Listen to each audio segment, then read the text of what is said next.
A massage chair might seem a bit extravagant, especially these days. 8 different settings, adjustable intensity, plus it's heated, and it just feels so good. Yes, a massage chair might seem a bit extravagant, but when it can come with a car, suddenly it seems quite practical. The all-new 2025 Volkswagen Tiguan, packed with premium features like available massaging front seats, it only feels extravagant. The Timeline is a Blue Wire podcast.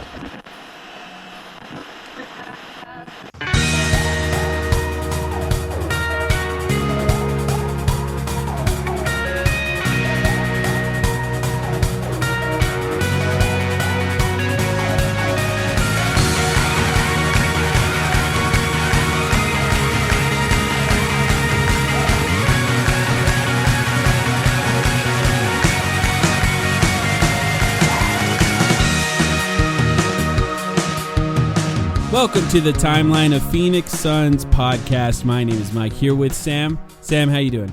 I'm doing well, man. First NFL Sunday for much of America. Lots of people are excited. For those who celebrate. For those who celebrate. But we don't care here at the Timeline. We are ready to talk more Suns basketball and continue on with our external development series, this time with a guest. I am very excited. Yes, excited to have our friend on the podcast, Stephen PridGeon. How you doing, Stephen? I'm doing great, guys. How about y'all? How y'all doing? I'm excited. We were talking about it just before we started recording here.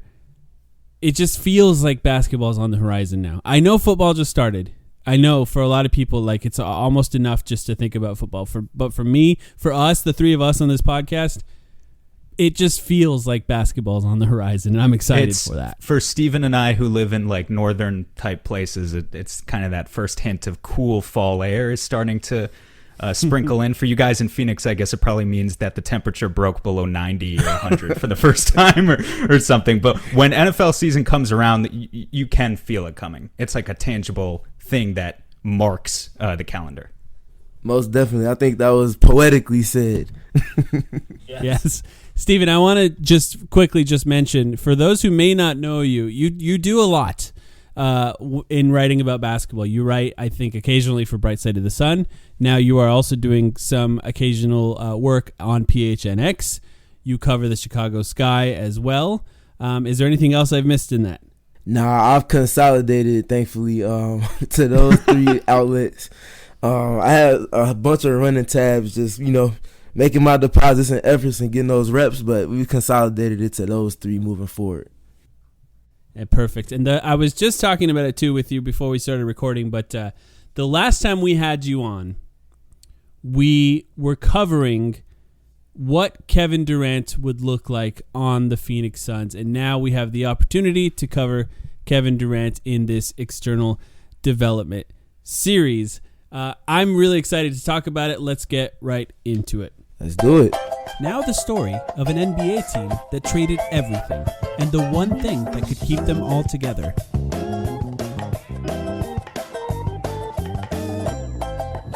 It's external development. Okay, so for this series, we do 3 main questions. I know most people listening have heard it, but I like to cover it at the beginning of each one of these. The first question is, who is the player? This is going to be a funny conversation, right? Explaining to people who are obsessed with basketball who Kevin Durant is. But we all know, but it's always good to set some sort of baseline of our understanding of who they are as a player, especially someone like Kevin Durant who's had a long career and has had different stops in different phases of his career throughout.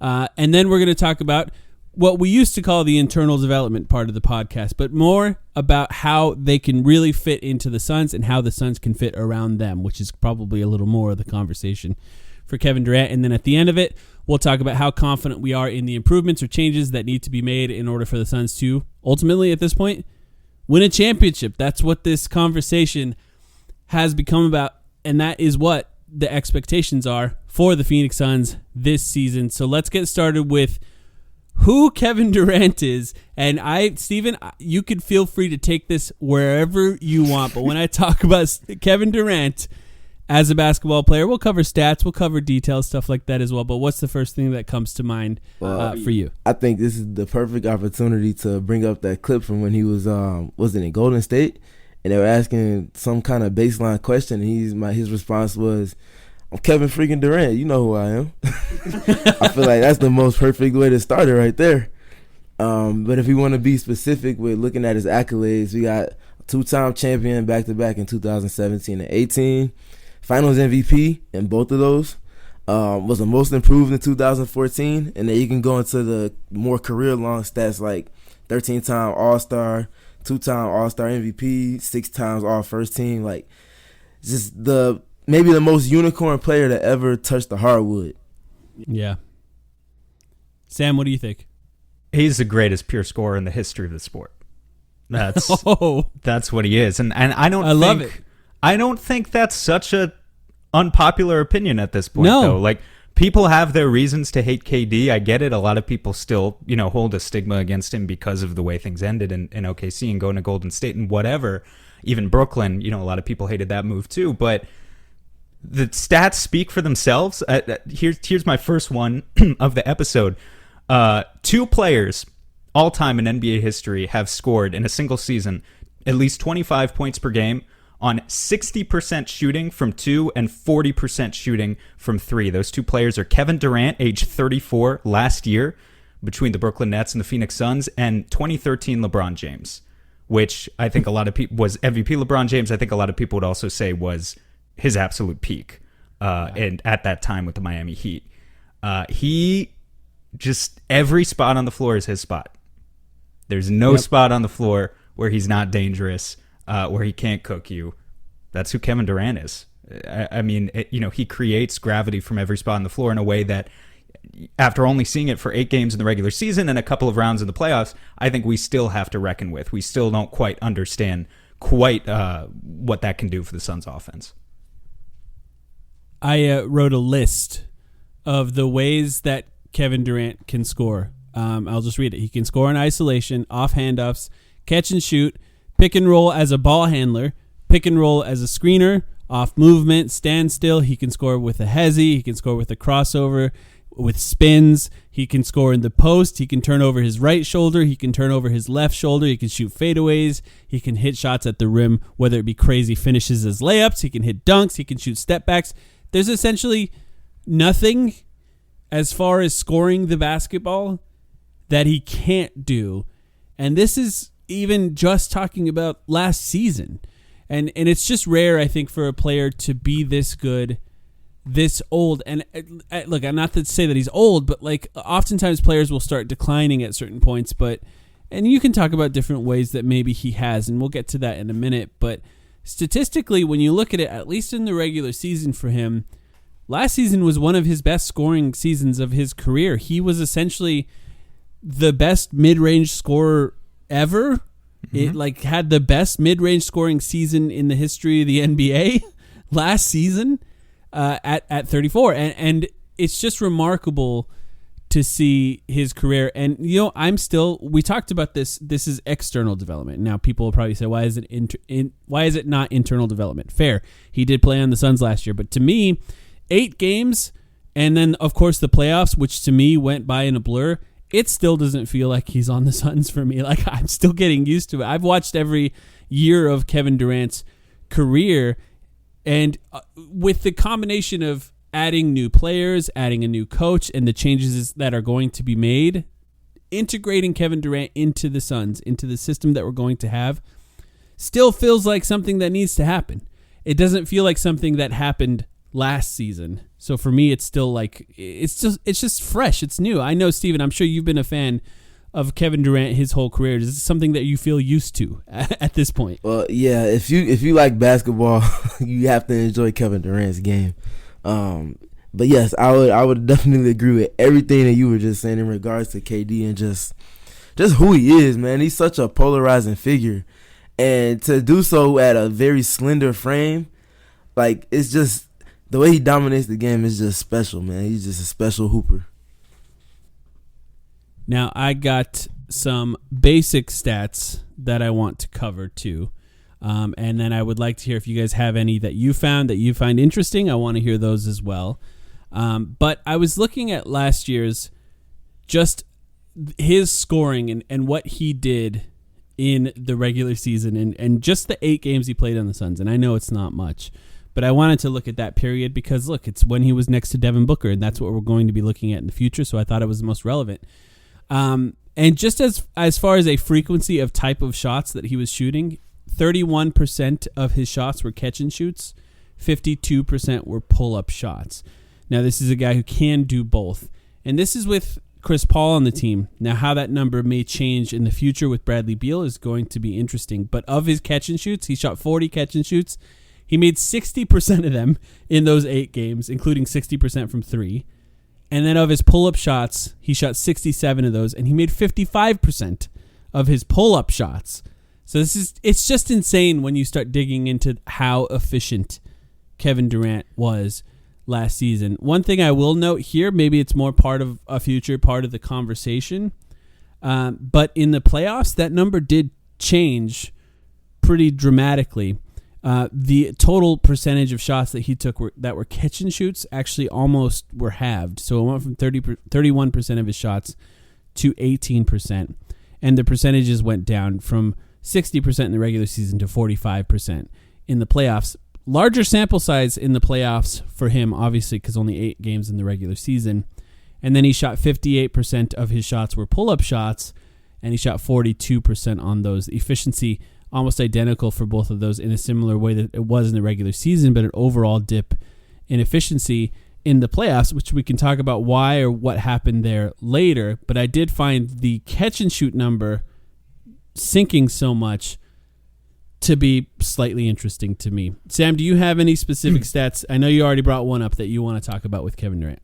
Yeah, sure. I mean, like, I'll just go off of kind of what you were talking about there. This is kind of just a slightly different way to say it because you were talking about pull-ups versus catch and shoots. But if you look at the synergy numbers for what he did as a pick-and-roll ball handler, he was in the 98th percentile in efficiency, 1.20 points per possession. If you look at his synergy stats as a spot-up shooter, he was in the 99th percentile in efficiency, 1.43.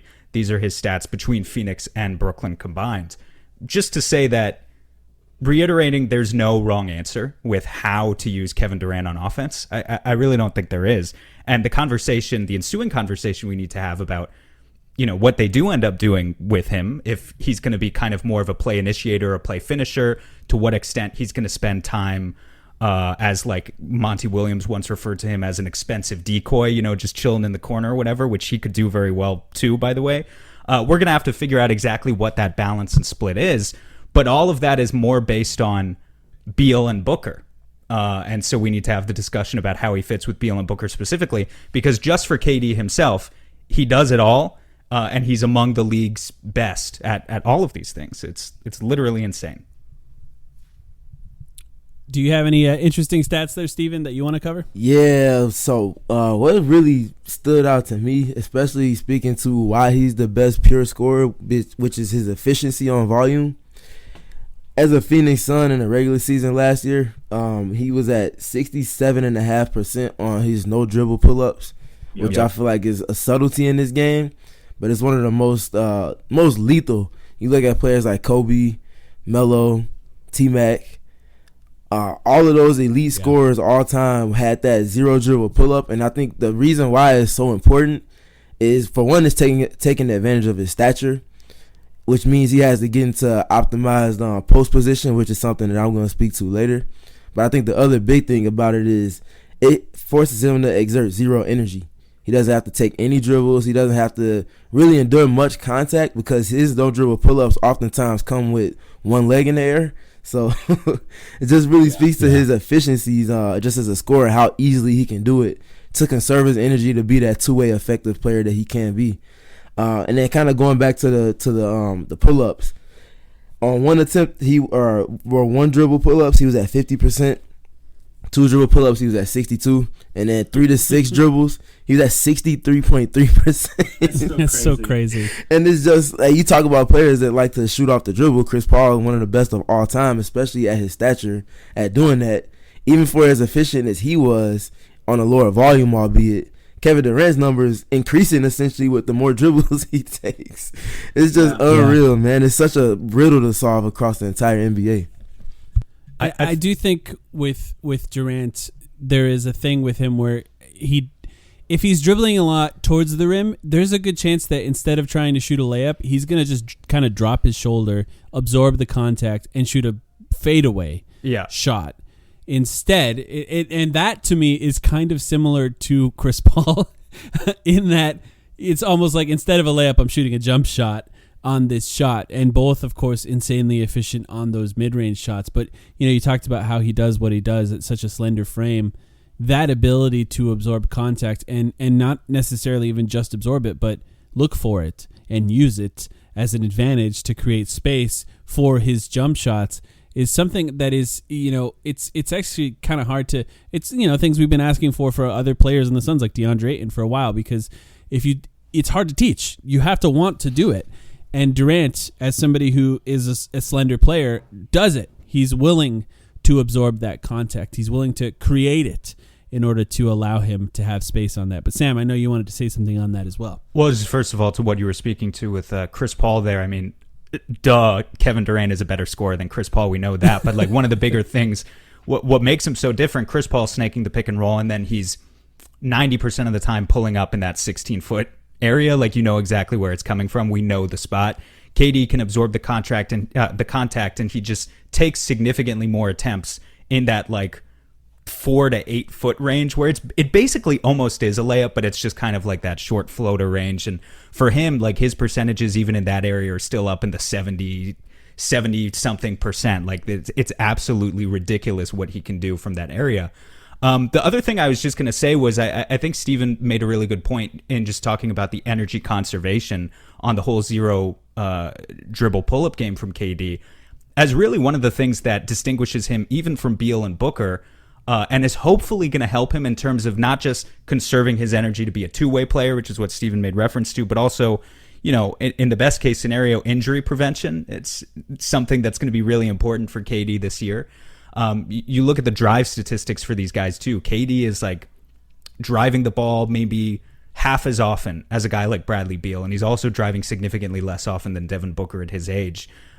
He's not just going to be getting the ball at the top of the key and going to work like maybe he used to once upon a time on the OKC Thunder. He's going to play a much more important role in that elbow area for the Suns offense specifically, I think, where he can just rise over the top of basically anyone if it's in single coverage, hit the mid-range jump shot without taking a single dribble, or he can kind of maybe work a two-way game from there, depending on if it's Booker or Beal kind of handling most of the playmaking chops. So just the fact that he can conserve his energy like that on offense is just one more amazing thing about him.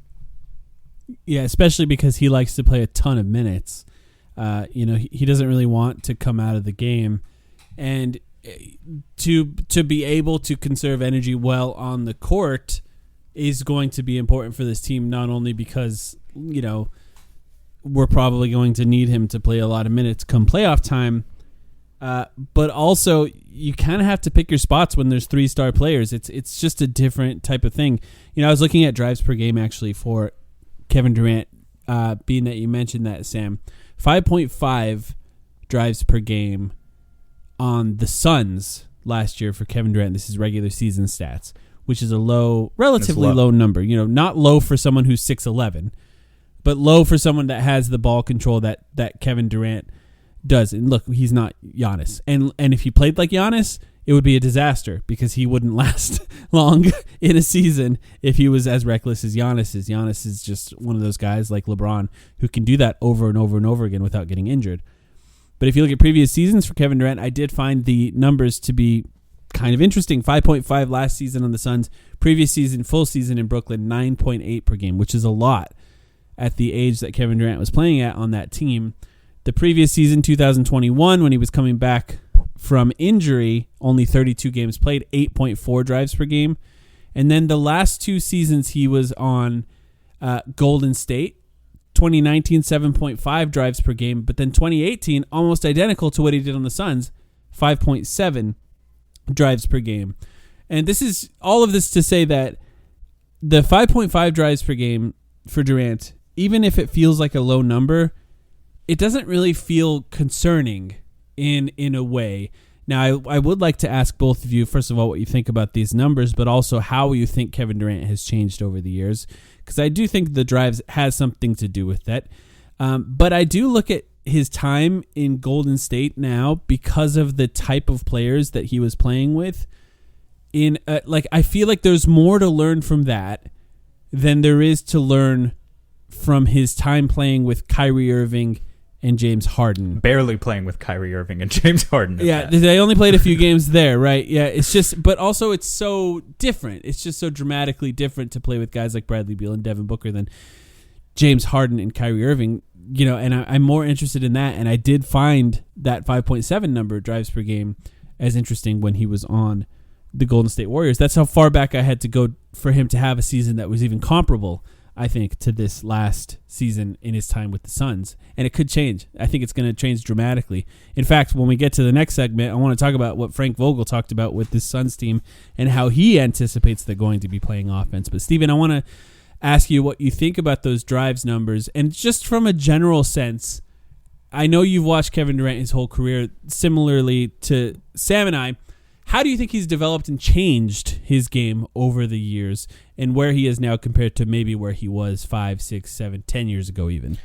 I think that was a great point that you brought up with the drives and just kind of looking at how a player's shot profile and the versatility within that shot profile, how it's become a little bit more concise rather than being stretching across multiple spectrums. I think that was a great point.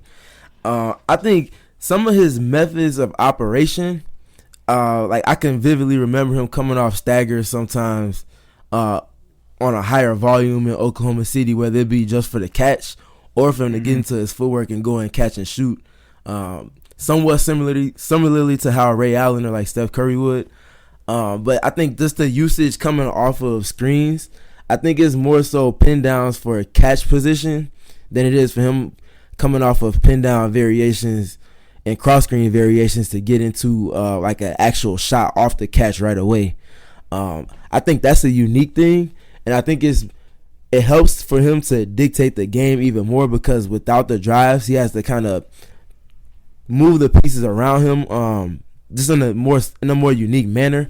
And I think when he has it on the catch, and then he ultimately knows he's going to eventually get a double team from somewhere, or there's going to be extreme gap help from somewhere, him being able to get into his passing kind of from that scenario, I think is what really just makes his methods of scoring and whatnot and improving in that way, just makes it a little different. I like that about his game. And again, that's the difference. I mean, KD's got some issues. We're going to talk about his playmaking a lot in this episode a little bit later, I think. But, just generally speaking, that's the difference between having a 6'11", 7-foot guy reading those double teams when they do come versus, say, Devin Booker in those positions, who even he has struggled with them at times. He's just a more guardable body. So, I think those are all really good points, too. With Durant, when we're talking about who he is, I think it's also important to talk about how he likes to be used. And, I bring up Golden State. They talk about it as a motion offense. And it's funny, looking back, doing this research, I saw a quote from Kevin Durant. You guys probably both remember it, but him saying that motion offense, it works really well in the regular season, round 1, maybe round 2 of the playoffs, but then it doesn't. It needs to change as the playoffs go on, and he likes to isolate. I mean, and I think he from his perspective as somebody who's obsessed with the game, he understands that that's just what happens in the playoffs. Things break down, defenses get better. They know your plays in and out as well as you do, and that means the improvisation of the game at that point of it is what you need to do in order to win. So isolating is one thing. The other two things I'll mention, you mentioned the pin downs, Steven. I think that's a really great note. He one of his most common plays is coming off a pin down, catching it from the mid range, and then who knows what's going to happen after that, right? Well said. Literally anything can happen. He can pull up and shoot. He can do the hesitation pull up that you were talking about.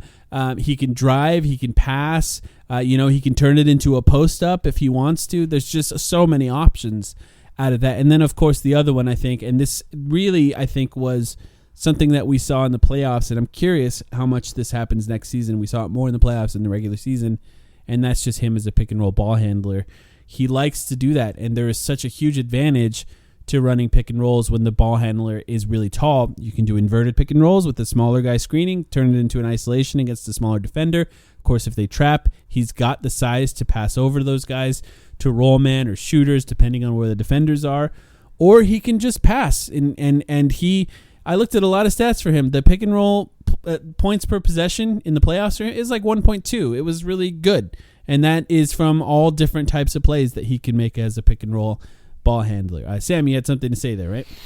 I forgot. I'll let you keep going. You're talking about the pin downs. I don't know if that triggers your memory there. What were we talking about? Oh, it was just, I think, a point about the motion offense, just kind of talking about why, a more casual point about why maybe more casual fans get so frustrated in the playoffs frequently about why is our offense breaking down so often? Why does motion offense not work? Why, with Kevin Durant being on the opposite side of the spectrum as someone who understands that sometimes you just need to get isolation buckets in the playoffs, just because he has these years and years of experience. Remember playing against some incredible teams like the Houston Rockets, who were switching absolutely every single thing against him and kind of changed the league in some ways in the way that teams play defense now in the playoffs. So you kind of covered it there afterwards with what you were talking about, but it's just like, motion offense at a certain point in the playoffs doesn't work.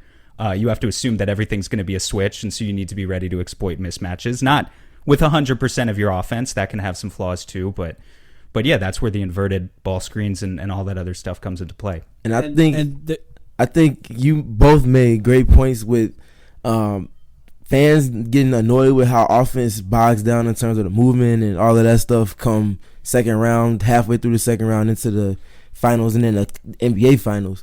I think what's lost and misunderstood is that getting two to the ball is offense in and of itself. There's only a handful of players that can consistently demand two to the ball in varying scenarios, and the fact that the Suns have one that can do it from all three levels of the floor, whether that's initiating and pick and roll, whether that's an elbow mid-post touch or a low block touch, two to the ball is when your offense starts. So when you have a player that can not just draw two or sometimes draw two plus gap help from all the other three players on the floor, which opens up obviously everything for everyone else, that's where you can really dictate things as far as your offense. Okay, you're guarding our sets well in crunch time. We don't have that much time on the shot clock. Guess what? Here, Kevin Durant. Wait for them to send two to you from somewhere, and then we're going to play out of that. That read and react offense is as vital as anything in the NBA playoffs, especially when you start getting closer to the finals. And that's why Golden State is so consistently better than everybody else in offensive execution, because not unlike the Denver Nuggets, they can go with off-script stuff. And that's all just read and react, just playing off of the advantages that your best player can create, regardless of what schemes and whatnot that an opponent might be trying to run. And once you get a guy who creates those two to the ball advantages consistently, all you need to do as a team is not have Josh Okogie and Landry Shaman on the floor. I was just going to say that. It's super helpful when people can shoot. So, hopefully that's kind of what James Jones was, for his part of the equation, was trying to address this summer. And I have a sneaking suspicion that it's going to look a lot better this year if, say, Eric Gordon, I don't know, if KD's at center. By the way, that's a whole thing we got to talk about. But let's say KD's at center, and let's say those other two guys, the non-star players, if you will, on the court, are Eric Gordon and Keita Bates-Diop. I have a feeling it's going to look a lot different this year.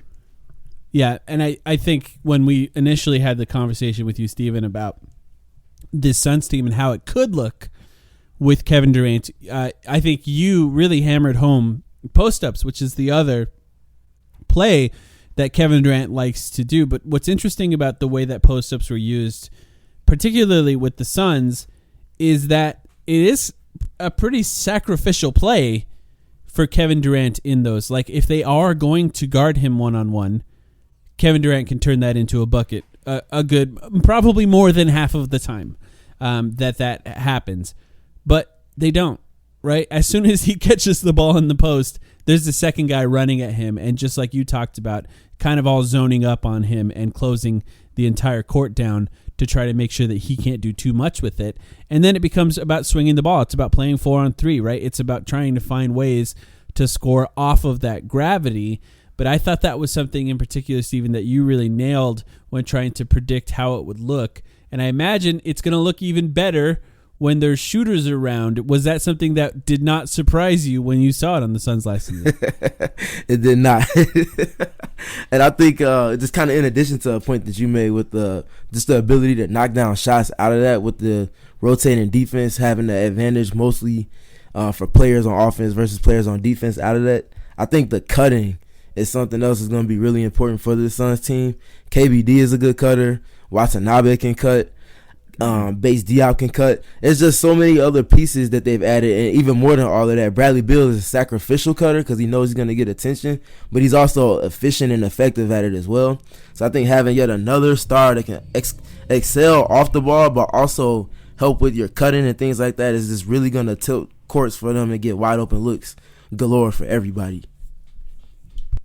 Yeah, it's kind of fascinating to think. I think Durant will be the first one doubled on every possession if he touches the ball. But, you know, when you were talking about bringing two guys to the ball, I couldn't help but think, wow, the Suns really have three guys that could force that on this team. And it's just, you know, it almost takes the whole offseason for it to really click what this Suns team could potentially look like going forward, because obviously in a previous iteration of the Suns, Booker was the guy constantly getting those double teams, and at times he still will.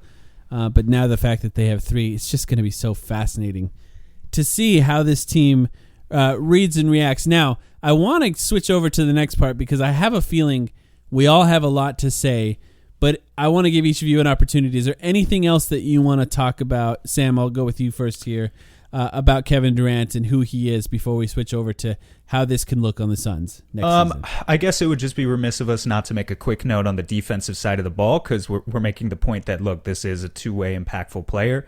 KD has blind spots defensively, and maybe we talk about that in the next section too. I honestly don't know what you guys have in your notes, but just to say his rim protection is elite. I've got the stat here. He held players to 9% below their average field goal percentage at the rim. That earned him an A+ rating from B-Ball Index. His weak side rim protection is always going to be there, kind of helping to protect DeAndre Ayton, who is a good rim protector in his own right in some ways when he's locked in, but we know can be a little bit iffy. There are other areas on defense where I would say KD is kind of only more so-so in terms of getting deflections, screen navigation, kind of his perimeter defense in general. But we know he's got the versatility. We know he can guard up multiple positions, even if he's not going to be your main lockdown guy. There's no doubt that he's bringing a lot of value to that end. And, just got to make note of that, right? I think those are great points made. His ability to be a switch anchor and anchor of the second side of a defense is just as good as anybody that's not like LeBron James and Giannis Antetokounmpo. So having that luxury, especially at his stature and frame, and his IQ even more than all of that, is just such a weapon.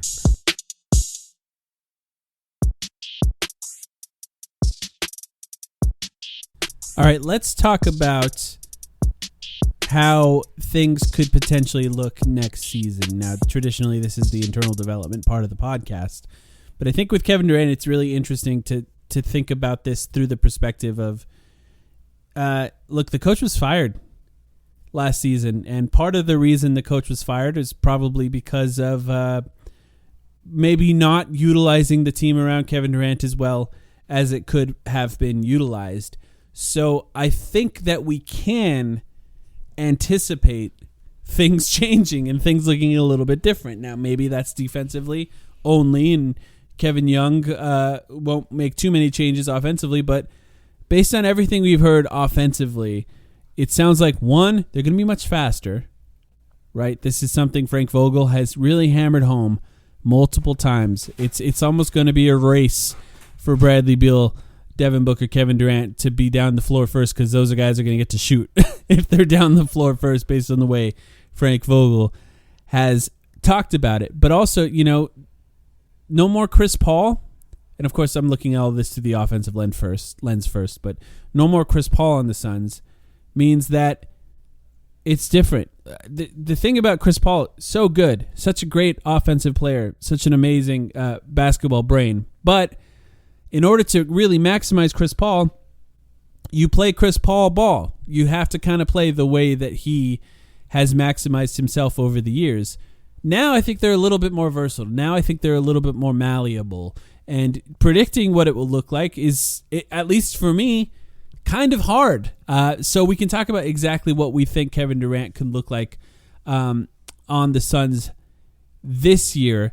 You mentioned as a playmaker, Sam, it sounded like you wanted to talk about that in this segment. Am I wrong about that? No, yeah, sure. I mean, I guess just kind of like, if you frame it as what did he struggle at last season on the Suns? I think there's really only a couple of things that you could kind of point at, because we're talking about a guy, even in the playoffs, and I know the Suns lost in the playoffs and all that, but he averaged 29 points, 9 rebounds, 5.5 assists per game, 48% from the field. The 3-point percentage could have been better. Always uber efficient from the free throw line. It's like, what are we picking hairs at here? You know, like there's not that much that we can really talk about. So the playmaking, I think, was one thing that stood out. I know it frustrated me at times. Steven talked about before, it is so valuable to have that guy who brings two to the ball, who commands that gravity. At the same time, I think when we're trying to understand the balance of powers between Booker and Beal and Durant this year, and kind of who's going to get the play initiator responsibilities most of the time, we have to be honest with ourselves and kind of looking at what are some of Durant's not liabilities, but just his what could potentially be holding him back as a playmaker, right? So I went back, I watched every assist and turnover that he had in the playoffs against the Clippers and the Nuggets, just to kind of get a feel of like, what was happening, if I could take note of any patterns. I think there were a few different things plaguing him. The first one should not be too surprising, but you can't deny the laws of physics. Kevin Durant is 7 feet tall. He has a high center of gravity. There was some loose dribbling that I think is just always going to, like, if you look historically in his stats, he has never been a guy to only average like 2 turnovers per game. He has always kind of lost the ball on some of those plays. And the turnover percentages go up in the playoffs for him as well, pretty regularly. Yeah, and this is one where like I just don't think you can really hold it against him too much. I mean, in terms of cleaning up your dribble, there's a difference between like his physics and literally how he dribbles the ball versus Devin Booker that I don't know how much can be improved there. One thing that I thought was more amusing than anything else, this was a small one that I think would be really easy for him to clean up. It was very clear when he got traded to Phoenix, at least to me, that he was just not used to spotting up in the corner and then initiating out of that position for dribble drives, because the number of times he got called in the playoffs for taking a step back on the dribble drive when he caught it in the corner, and then that's an instant call from the officials. And they do this to NBA players all the time. Like, you see role players do this too, but I think it's a little bit different when you have a mega star player catching the ball out of the corner, trying to initiate a drive, and then his first step is just a negative step. Steps out of bounds. It's a negative step. Something that he has to clean up. I'm sure he's been working on. I'm sure he was in his head about it, like at the time, like instantly realizing that was something. But it was funny to me how often they were calling that on him. And then just the third thing, I talked about this last week, actually, when we were kind of comparing him to Bradley Beal a little bit, and to Devin Booker for that matter. But he's a great playmaker. He can see over the top of defenses. If two guys come to the ball, I think, he's great if there's a flasher in the middle that can help him. Like, he can make that pass over the top of a defense to a cutter, no problem. But he gets thrown off balance. Like, he doesn't make the same skip style passes that a guy like Devin Booker does in motion. He doesn't make the same cross court style passes. And I think especially that was kind of catching up to him in the Denver series when they were starting to send two guys at him, is if they caught him in motion and he was trying to execute like a cross court pass, that's where he started to get in trouble. And I think that's where you're going to see maybe some of the more initiative responsibilities falling more towards Booker and Beal. And then KD's still going to be heavily involved in these plays, but kind of more as a secondary playmaker. What do you think, Steven? Yeah, I think those are all excellent points made, especially with Sam speaking to the playmaking out of the post. If I could just add some numbers for context, per synergy, when he had possessions where he had a post touch in the playoffs and the defense committed, so they sent two to the ball, his turnover percentage was 29.4, excuse me. That is a humongous, ginormous number percentage-wise. That means that on those catches, 29.4% of the time, it was a turnover. That's tough. And, again, credit the Nuggets and the Clippers for schematically being specific about the personnel involved, they would try to keep a bigger player as the player that was coming to set the double team to make his vision at least a little bit tougher than if it was somebody that was 6'5" or shorter that's trying to send a double team. Like, he won't even see them. So credit to them for that. But I think that is going to be kind of the area that really sticks out most, because if the Suns aren't turning the ball over this season, that means the ball's probably going in the bucket one of many different ways. And the more opportunities you give yourself to do that, the better team you could be. That's excellent analysis. Yeah. Just watching some of those plays, though, it did just feel like it kind of just felt like they were feeding it to Durant in the post and then standing around a little bit, and then maybe one cutter, right? And I think that probably was not super helpful as well. You know, I spent a good 20 minutes today watching the split cut play from the post split cut play from the Warriors again, because I asked for it when he joined the team previously, but it made less sense then with Chris Paul on the team than it does now.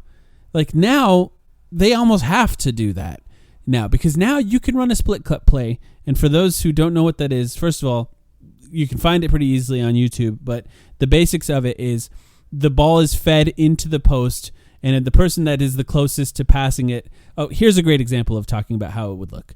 Bradley Beal feeds it to Kevin Durant in the post, and then immediately screens for Devin Booker, who just kind of swings around to the 3-point line and behind where Kevin Durant is in the post, and then that's how the basic play starts. Now, it sounds really simple, but it can get pretty complicated, because on the other end of that, now you can have DeAndre Ayton screening as Eric Gordon lifts to the 3-point line 30 feet out. Well, now Durant is with the ball and can choose to pass it to Eric Gordon at the 3-point line, DeAndre Ayton cutting to the rim, Devin Booker swinging around for an open 3-point shot. Or now, if they try to double Devin Booker in any way, Bradley Beal can then slip and, of course, cut directly to the rim, where the easiest pass for Durant ever at that point is there. But the other option is, because of all the off-ball movement, it's difficult to send a second guy at Durant. So now all of a sudden, if all the off-ball movement is covered in some way or another, really smart switches or whatever it's going to be,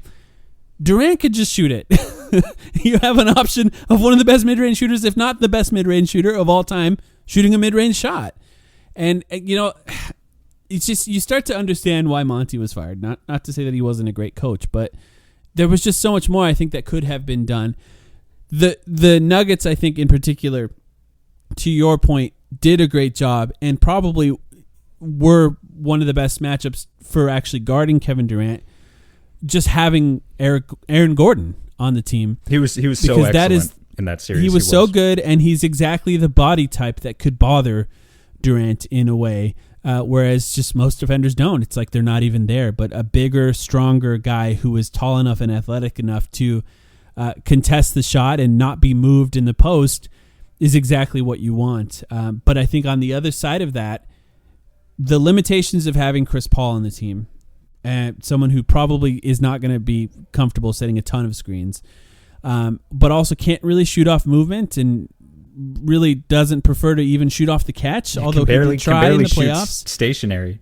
Yeah, and, you know, admittedly, he was gone in the last few games anyway, so, right, he didn't even play the last 4 games of that series. But now with the team that they have as constructed, there needs to be a lot more movement because the players can do more things off movement than they could in the past. And I'm hoping when it comes to maximizing what Kevin Durant can do, it's not just about him. It's about what everyone else is doing around him. And to that point, we talked about it in the last episode, this is now the everybody does everything team. I'm going to keep hammering that home in this series because, look, I'm asking Bradley Beal and Devin Booker to be setting screens on those plays, and that's not going to be super fun to do over and over again, but you need to do it. And that means, sacrificing. DeAndre Ayton needs to sacrifice as well. But also that means Durant at times. I want to mention this one. As a screener, as the roll man in the playoffs, is if you don't have this stat, I want to ask you guys to guess. How many possessions per game was Kevin Durant the screener in the pick and roll? in the playoffs. Sam, do you have a guess? Per game, how many possessions? I never know how Synergy logs these. Do they count like popping, or is it just roll man stuff? I don't know how to visualize I'm not 100% certain. I'm not 100% certain. I have no idea. But keep in mind, few possessions per game. Two. Do you have a guess, Steven? It's a very cold number. I know that. I don't know exactly how low it is, but I know it's very underwhelming. 0.4. There you go. Yeah, 0.4. But listen to this number: 1.25 points per possession on those plays. Now, it's an interesting thing when looking at the play type data for the playoffs, because what you start to see is that Devin Booker was insane in the playoffs, and Durant, I don't know what it was. Could it be that he was still kind of injured coming back from that ankle injury when the playoffs started? Or could it be that the Nuggets were just a really bad matchup for him and that he never quite found his footing on the Suns? Could it probably a lot of those things that together. The lights were too bright? No, I'm kidding. But there is a case to be made looking at the playoff data that Durant needs to spend more time off the ball. Kind of a crazy thing to say. Can I? Yeah. Can I just throw another one out there to that point? And again, it's like you're never ever going to maximize exactly what KD is doing this way. I understand. I'm not saying, I remember a lot of people got really mad at Monty that this even happened in the first place. But corner threes, Kevin Durant, the occasional play where he's in the corner, like, no surprise, it's really fucking good. This is data over the past 6 years, I assume, because this is not a guy, he doesn't take a lot of corner threes, but he takes maybe a few dozen per year. And so if you assemble all of that up over the past 6 seasons of data, starting when he first went to Golden State, 9% of his total three-point attempts were from the corner. He shot 48% on those. Jesus. Over 6 seasons combined. That's a joke. And that's not like Yuta Watanabe, who he shot 50% on corner threes last year, but it was like his first time doing that on a sample size of like maybe 50 of those shots, and we're just like praying that he can sustain it. That's a couple hundred attempts of sample size and over half a decade of work to just say that, yeah, obviously KD can size up anyone one-on-one, and he can score in isolation, he can score in the post, and we need him playing all of those roles. But occasionally just stick him in the corner, and yeah, I get it. He's an expensive decoy, but like, God damn it, it works. Anything with this guy works. I think that is his sacrifice for the team. Obviously, like you mentioned, he want to see him screening it. Hopefully more off ball as well, and getting into slips and things like that for, again, easy baskets, but even more so screening on the ball, and then also like you all just finished speaking on, in the corners. That's his way of being sacrificial because of the gravity that Mike has mentioned. I think that's a hot word for the podcast. But just that gravity that he has, you never stray too far away from him. And it's usually two people that don't usually stray too far away from him. So when you have somebody like that, you have to use it as an advantage, and that's exactly what he is as soon as he walks on the court. And he's just such a fascinating player because all the on-ball stuff is insane and absurd. But he's not driving as much as Bradley Beal and Devin Booker, which means you kind of need those guys on the ball for the rim pressure. He is a great passer, like a really great passer, Kevin Durant, but still not quite at least the playmaker that Devin Booker is, in the way of, I think, I don't know, it's just different. Devin Booker has become an absurd playmaker in a way, and Durant is just not a guard. His really main goal is to score on most of those plays, whereas I could see Devin Booker averaging 8-9 assists this year if he wants to. But I will say, talking about the split cuts, he is sort of a playmaker in that role if he's the guy. It was often Draymond Green, for example, on the Warriors, their point guard, de facto point guard, if you want to call him that, because of the assists per game in the post on those plays, and that could be Durant. And I do think that, sacrificial, it's not just necessarily for Durant just standing off the ball and being a decoy or screening off the ball. I do think because, like, he played with James Harden and Kyrie Irving before. James Harden, not willing off-ball shooter either, like similar to Chris Paul, right? One of the most disgraceful off-ball movers in NBA history. Yeah. To contrast Durant being the best pure scorer in NBA history, James Harden is one of the laziest off-ball players we've ever seen. Perfect. Kyrie Irving, actually pretty good at everything offensively, so I'm not going to fault him for that. Good catch and shoot shooter, a good off-ball mover, but is somebody who tends to like to cook, right? He wants the ball, he wants to dribble, he's really good at it. But Bradley Beal and Devin Booker, some of the stuff you can do with them off the ball can be similar to the Warriors in that way just because of their ability to score at all three levels. And I do think there are ways for KD to be almost more of a point forward now at this point, where now he is involved in that he has the ball, but he has to allow the play to develop a little bit more before looking for his own offense because of the types of things that Bradley Beal and Devin Booker can and should be doing off the ball a little bit more on this team than they were in the past. Obviously, the first time they're playing together, but this is just going to be a dramatically different team with dramatically different spacing.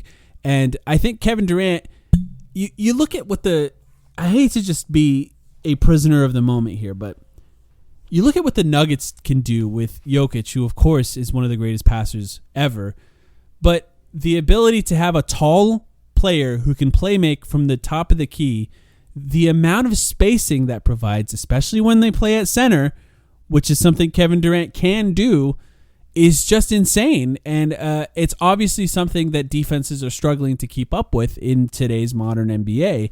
And I think Kevin Durant can learn a little bit from that and develop in a way to be maybe a little bit more of a point forward with guys who are really, really great off the ball. What do you think about that, Steven? Or Sam, go ahead. No, Steven, do you want to go there first? Yeah, I mean, I think that's a sensational approach philosophy-wise for all the reasons that you mentioned. And, again, just having a player like Kevin Durant that scores like someone that's 6'5" in a multitude of ways, but is actually really like 7 foot, 7'1" with a 7'5" wingspan, 7'6" wingspan. You have to take advantage of that. You have a unicorn. There's only so many across the NBA, and that's one way that you can consistently dictate, especially with the small ball lineup variations that the Suns can, in theory at least, compile that can be effective even in a playoff style setting. You got to take advantage of it, and I think that was one of my biggest gripes, and I think all three of us would agree on that. With the postseason, it didn't feel like in moments where they weren't getting the production they needed off the bench, especially in the 9 Jokic minutes. That was a area where they could put those Aaron Gordon and Jeff Green led lineups and compromise consistently by making them guard Kevin Durant with players that are not even close to his stature and just dictate from different ways around the court in that manner. I think that was something that was missing from the pot for them in the playoffs.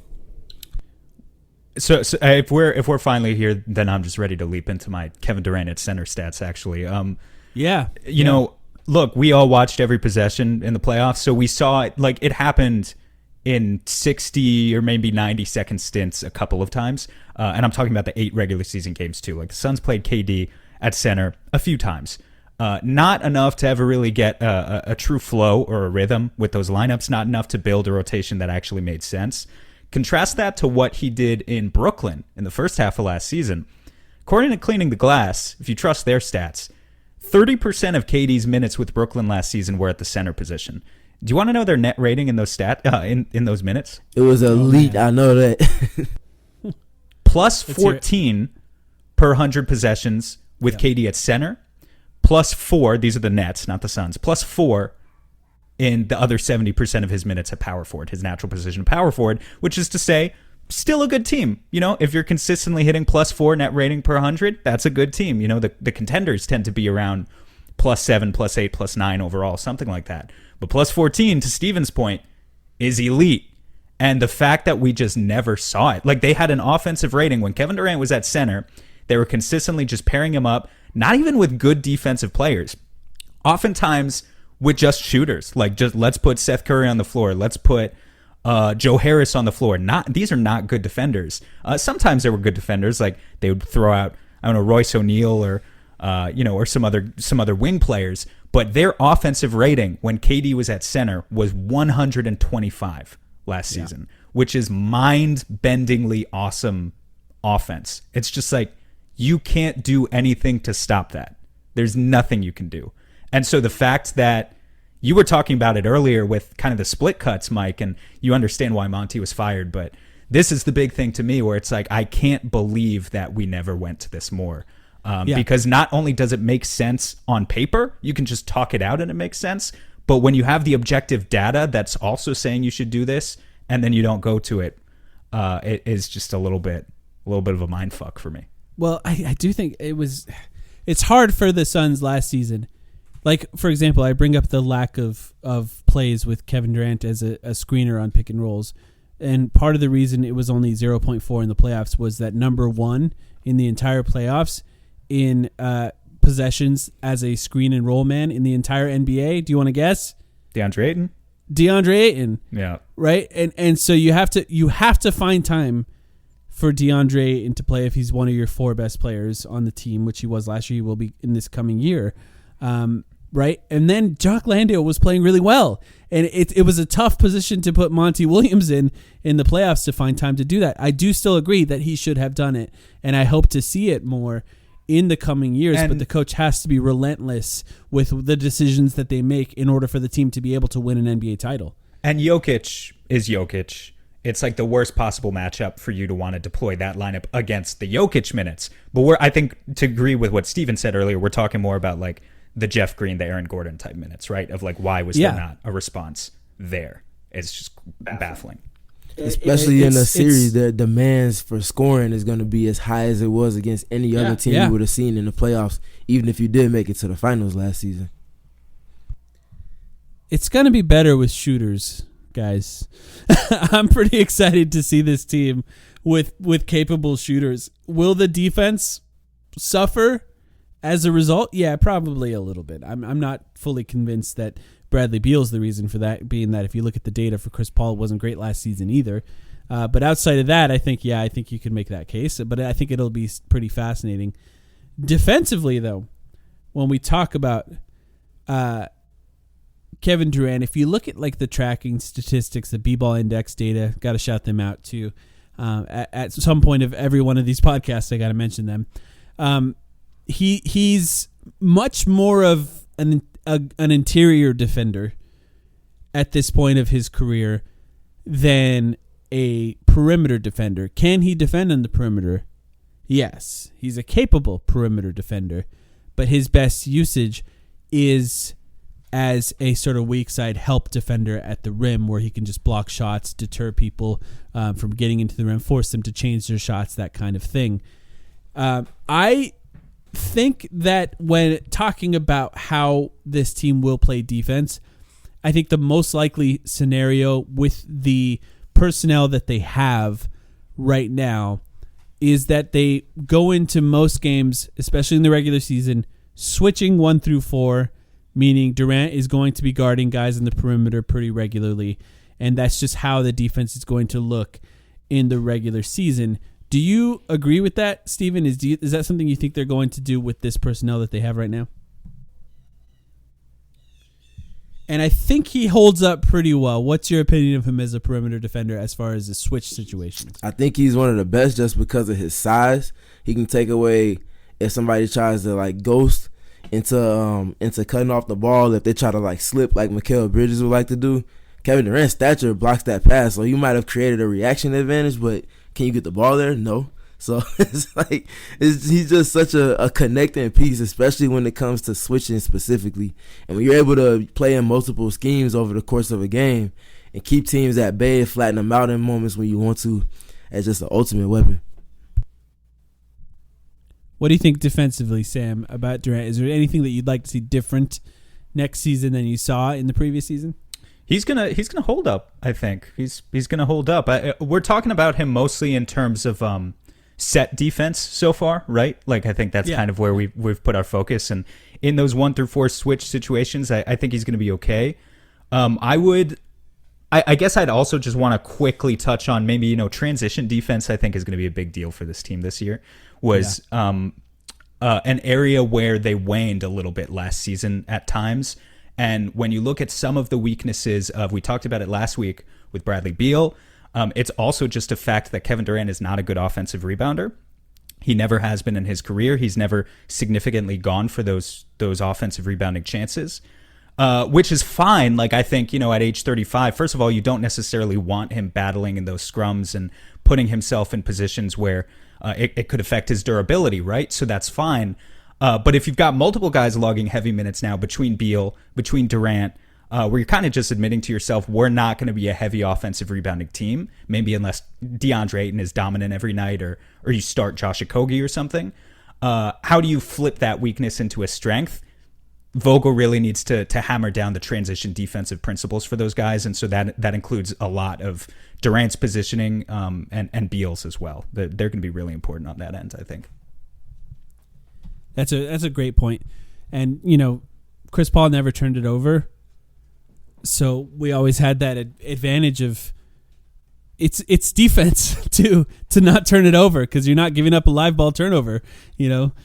So it makes a huge difference to not just give it up and allow teams to have a chance to go at it. But I think this team will have look. There's no way to sugarcoat this. They're going to have more turnovers now with Chris Paul being gone.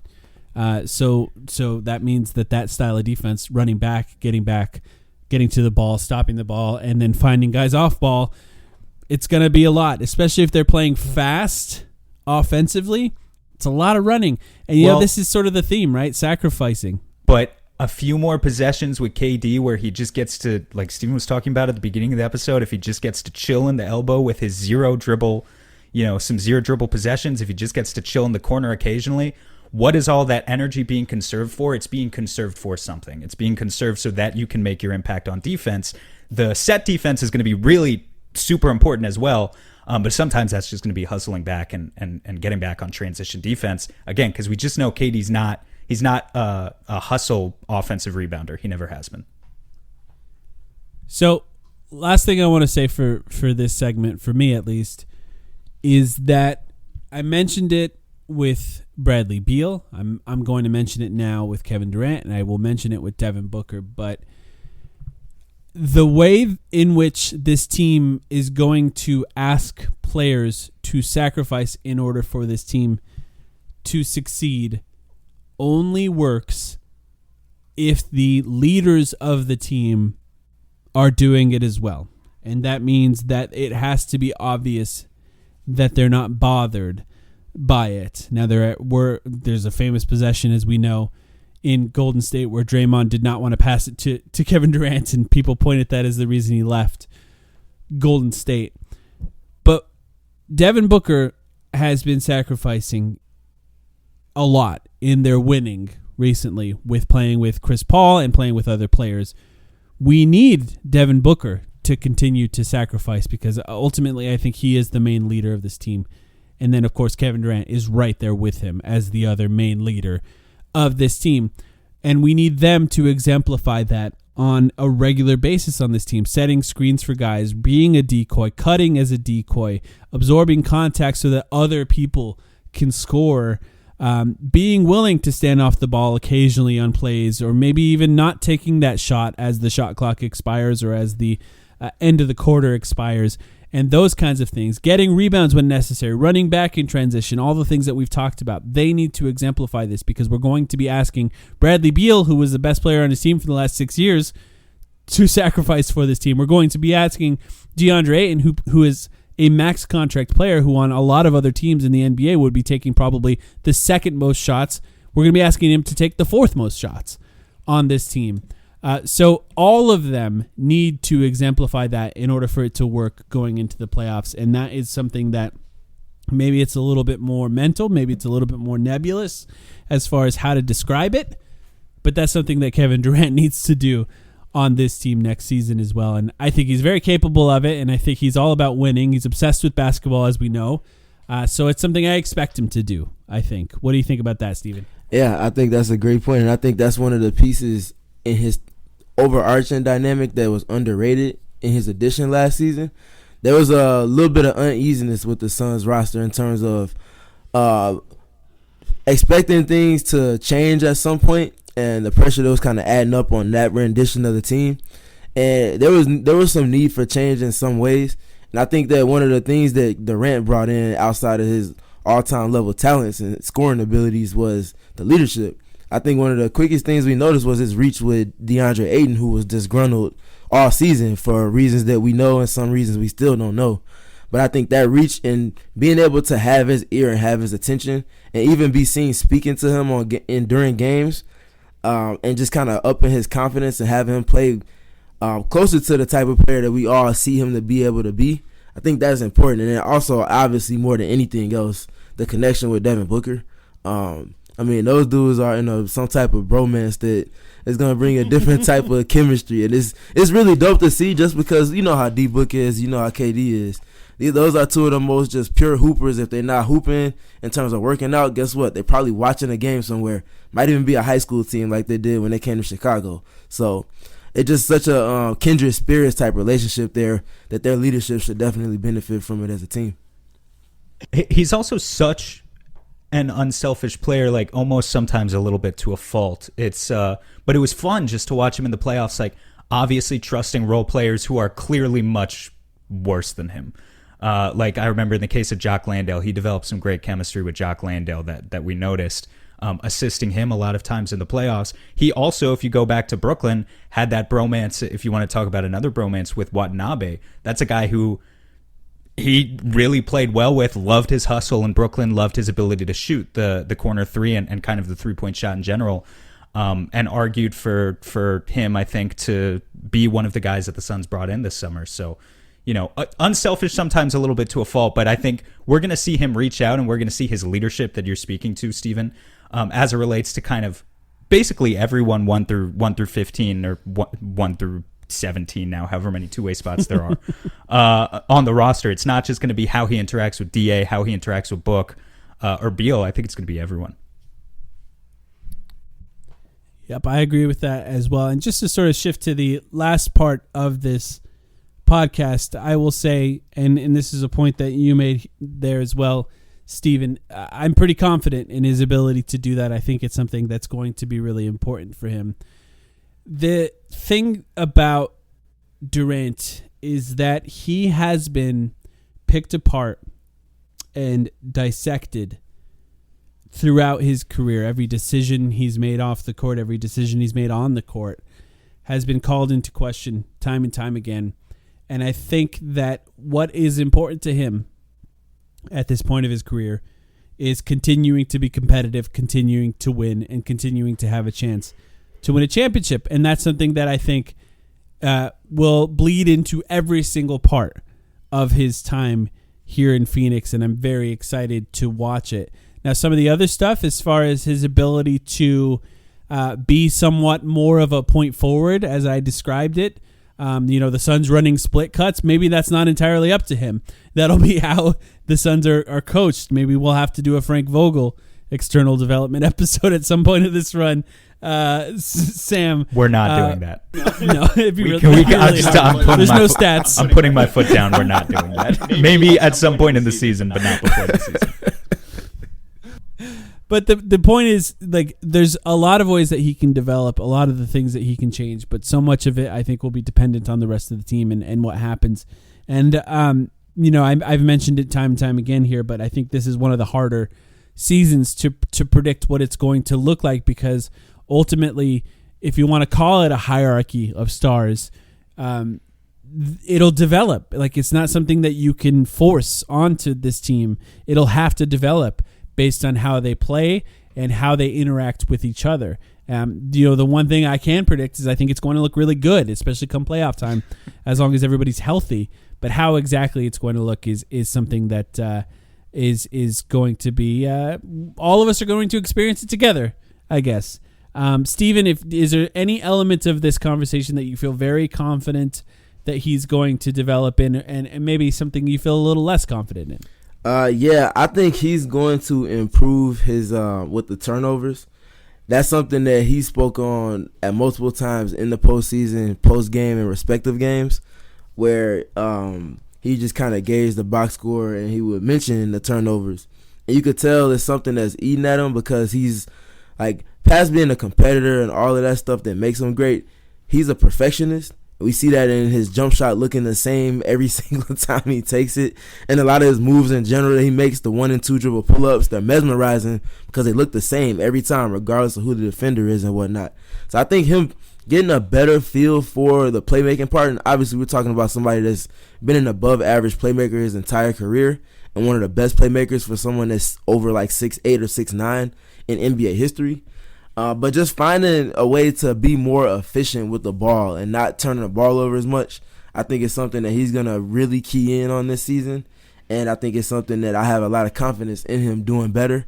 And I think the other thing for me that stands out in just watching this film and looking back at my notes from the playoffs last season is when he does get those opportunities for catches in the post, him being able to hold his position to where he gets the most advantageous catch point. So, for example, to kind of paint a picture, say he posts up a smaller guard after he sets a pistol screen for Devin Booker, let's say. Goes to the post. He's right on the block when he initially sets up. Sometimes over the course of his career, he's allowed shorter players to kind of push him off his mark. So that initial spot at the top of the block that we mentioned, he might catch that closer to where the logo is if they have a logo in the mid-range, or if he might be a little bit closer to the elbow or free throw line extended on the catch. Obviously, he's still great because he's Kevin Durant, but the closer you get to the basket, as with anybody, the more of a chance that shot is going to go in or that there's going to be a foul because he's closer to the bucket. So him being able to sink his hips and just really hold his positioning with his base and then keeping that catch as close to the block or with 1 foot in the paint as he could possibly be, that's where his zero dribble pull-ups are just absolute daggers every single time, and it's really the efficiency of a layup. You said it right there with the 1 foot in the paint, because I know that's something that's been stressed so much from the Suns development staff towards DeAndre Ayton too. It's like we think about it often in terms of these developing big men, these post-up big men like an Ayton who benefit from that. But really, it's everyone benefits from that. And like no one is immune to the laws of NBA physics, even a guy as talented as legendary as Kevin Durant. It's a war of inches, and the closer he gets to the basket, the more he's going to be able to generate that gravity and open up opportunities for other guys on the outside. So, yeah, I think he's gonna improve a lot too. Just to echo what Steven's saying as a playmaker, cutting down on turnovers. I know we've covered him at the center position. Mike, you're really into the split cuts idea, but I think he's going to learn to play with DeAndre Ayton too in the opening and closing lineups. Like, you know, we talked about it last week with Bradley Beal, but I think empty corner sets are going to be a big feature for the Suns this year. At least I'd like to see them be a big feature. DeAndre Ayton sags down into the dunker spot, and you just have Kevin Durant and pick your poison between Devin Booker or Bradley Beal on the strong side running a two-man game. KD's going to get a lot of opportunities there to score from the mid-range or the elbow area, or he could get a lot of opportunities for playmaking out of that area as well, where he's running a 1-2 game with or a two-man game with Beal or Booker. The other one of them is on the weak side, spacing out. The fifth guy's in the corner, and Ayton's just there to clean up. I think that's going to be something they go to a lot, and it's going to look really good. And if I could just mention something that's kind of off script from Kevin Durant, being Kevin Durant centric, I would love if Kevin Young evolved the Suns' spacing manipulation process and not just stashing DeAndre Ayton at the opposite dunker spot of a Kevin Durant mid-post touch, and not just having him occasionally flash to the nail to help to make a high-low pass on the second side or something like that. I would love to see DeAndre Ayton be used as more of a handoff hub on the second side. So we talk about that 45-degree angle pass when the defense zones up on the second side when they send two to the ball on Kevin Durant. I would love if DeAndre Ayton is spaced at that opposite slot area and can get into like those second side handoffs automatically once he catches that skip pass, because his man is never going to go and guard him there. They're going to show that extra attention to Kevin Durant underneath the basket. So Ayton's going to be wide open more often than not.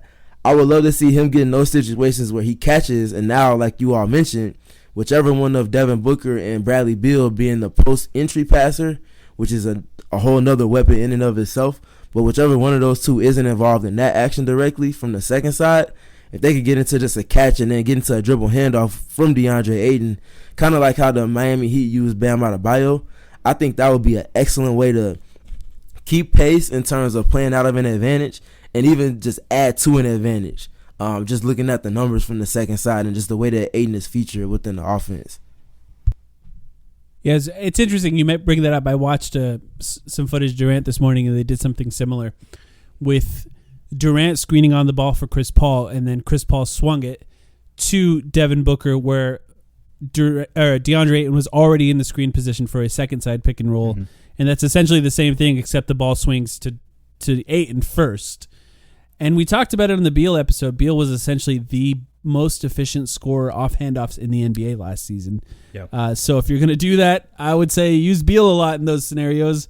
And also on the other end of that means that Devin Booker, Kevin Durant's on the other side, so there's a lot of gravity there as well. It's going to be hard to help when, I mean, obviously Beal's already going to have the third best defender on him, and then all of a sudden he's going to be flying around a handoff where the guys on the opposite side are now two of the best scorers in the NBA. It's going to be fascinating to see how that works.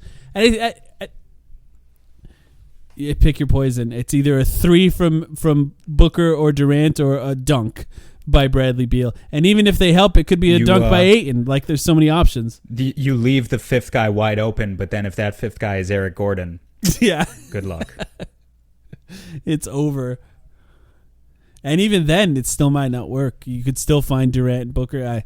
It's going to be fascinating to watch. Safe to say that this episode has me very excited. And I think we have talked about just why it still feels like the Suns are just now integrating Kevin Durant into the Suns and into the system that we're going to see this season, making this more of an external than internal development podcast. Steven, thank you so much for joining us. Make sure everyone listening to read everything Steven writes and all the places that he writes. Steven, I'll give you a chance to plug all those places and your Twitter account here. Yeah, I am, like Mike mentioned in the opening, my Twitter account start there is at StayTrueS.3. That's STAYTrueSD0T and then the number 3 at the end. And I do content creation with PHNX now. I'll be doing stuff continuously with the CHGO side of things under that same umbrella with the WNBA playoffs coming up for the Chicago Sky. That'll be my most recent work that'll be coming out over the next week or two. And then lastly, just doing stuff at Brightside, continuing to make deposits on my journalism grind. So we get into it. You epitomize the grind never stops. It's just, you absolutely never stop with this stuff, man. It is inspirational, to be honest. I appreciate it. Sometimes I don't know where these reserves of energy come from, but when you love hoop and you're sicko about it, I mean, I guess you just do what you do.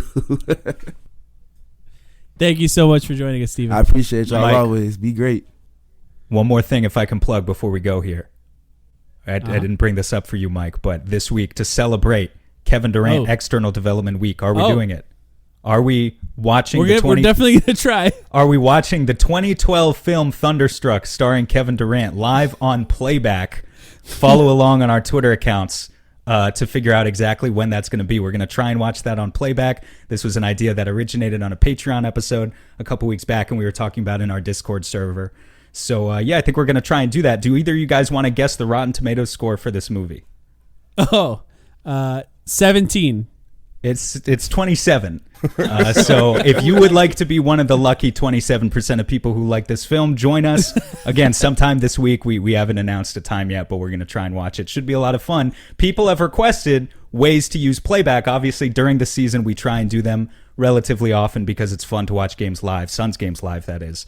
With everyone in there, trying to find ways to use it in the offseason as well, and what could be a more perfect opportunity. Not to mention, it'll be a 360p YouTube upload of the movie, because that's the best way to find it. Yes, that's all right. Sounds good. Playback / the timeline, right? Yeah, that's right. Playback.tv / the timeline. TV, yeah, we'll announce that soon. Thanks everyone for listening.